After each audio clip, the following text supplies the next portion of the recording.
Commission Secretary Jacob Shua, ngawan ba pensay sa pikipay ba bait, ba menta kasngi new tarik na new arjal hunriu, nakaling jongi ngi klemsheng tait ban tre ye kakam nagabenta jong pikipay ba. Ngakwa ban yathu yapi banado kasngi ba sya thangan u president hadu menta ngidang ya chachi sya yaki kam deuyong ban penyo ya ka hok jong pi upay ba urit uria. Nakaling juga Jacob Shua kala Siyong meeting bat kitay ki he sarkar naduk at halay tarik nan riu arjal riu ni lasdang ya ke meeting ban ya tai nakabenta ki skim bala syakta nakajingkang ti deu yung ha kane ngi klempoy shenuro ban lakhot biang yang i ban siyong meeting bat kitay ki he sarkar hag aro handai tarik nan riu arjal riu ngi klempoy shenuro ban lakhot biang yang i kalay tarik nan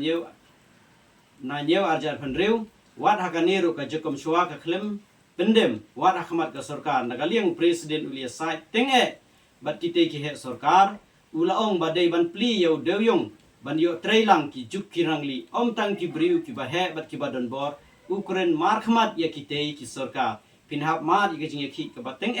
lada ka sarkar kam sngap ya ka sur uduk usuk bat ya ka hok jongki ki bala syakne menta kumbala khat ar teli ki snem ka Jacob Shua kala yeng bai bandawa ban pli yau do yung kumbaju pli haki por menshua om tang ye ki katto kat ne ki he saipan lada ka sarkar kam sngap ban pli yau do yung ngin sashim da senjam ka bateng hasin ni kerpat ya pi upai ba bai wadu jingkermen ngidon renkat bat pi kinong yalam jeng ka